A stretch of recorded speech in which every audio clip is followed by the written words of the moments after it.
अस्सलाम वालेकुम, मेरा नाम है खुशी बसर। आज हम डिस्कस करेंगे 9th क्लास की बायोलॉजी में चैप्टर 8। चैप्टर का नाम है न्यूट्रिशन और उसका हम लेक्चर नंबर 8 डिस्कस करेंगे। आज का जो हमारा टॉपिक है वो है function of pharynx and oesophagus के फेरेंक्स और ईसोफेगस के फंक्शन के बारे में आज हम डिस्कस करेंगे।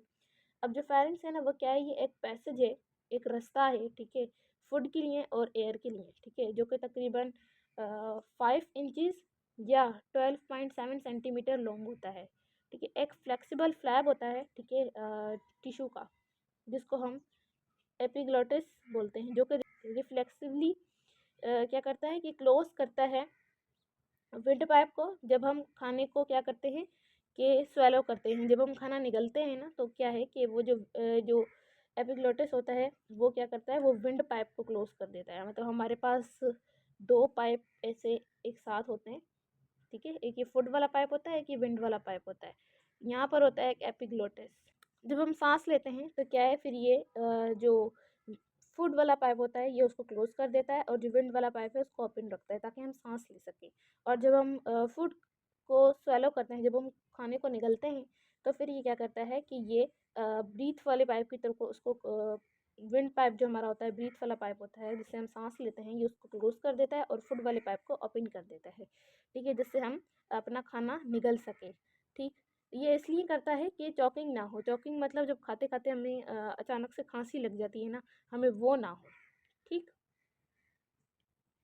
फ्रॉम द थ्रोट, थ्रोट से bolus travel down a muscular tube. जो बॉलस होता है ना, जो हमारा एक सर्कल है या टुकड़ा है हमारी रोटी का, जो कि हमने पिछले लेक्चर में पढ़ा है कि छोटे छोटे टुकड़ों में हमारा जो खाना होता है वो कन्वर्ट हो जाता है, ठीक है, एक टुकड़ा, ठीक। बॉलस चबा हुआ खाना हमारा वो ट्रैवल करेगा डाउन मस्कुलर ट्यूब, हमारी नीचे वाली जो मस्कुलर ट्यूब है हमारी चेस्ट के अंदर, जिसको हम ईसोफेगस बोलते हैं, ईसोफेगस के अंदर। Waves of rhythmic movements. अब क्या है कि रैथमिक एक मूवमेंट्स होती है मसल्स की, ये मसल कॉन्ट्रेक्शन होती है, जो रिलैक्सन होती है ना, उसको हम कहते हैं पेरिस्टाल्सिस, ठीक है। ये एक ऐसा फोर्स है जो कि क्या करता है, फूड को नीचे करवाता है, ठीक है, through oesophagus to the stomach. मतलब ईसोफेगस से स्टमक तक फूड को फोर्स लगवाकर नीचे कर स्टमक तक पहुंचाता है।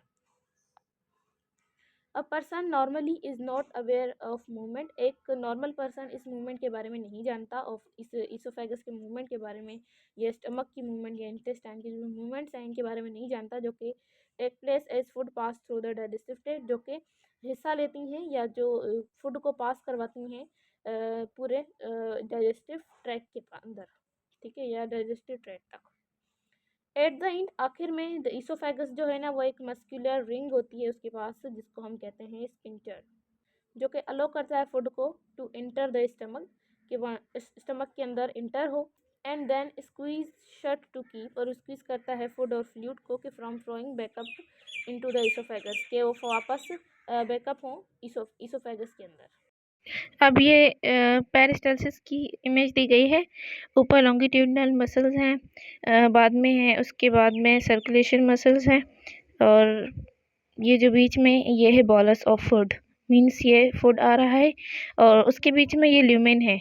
तो अब ये क्या है कि जब फूड नीचे आ रहा है तो जो ऊपर वाले मसल्स हैं, जो सर्कुलर मसल्स हैं, वो क्या है, वो कॉन्ट्रैक्ट हो रहे हैं, और नीचे से जब फूड नीचे आ रहा है तो जो सर्कुलर मसल्स हैं ना वो रिलैक्स हो रहे हैं।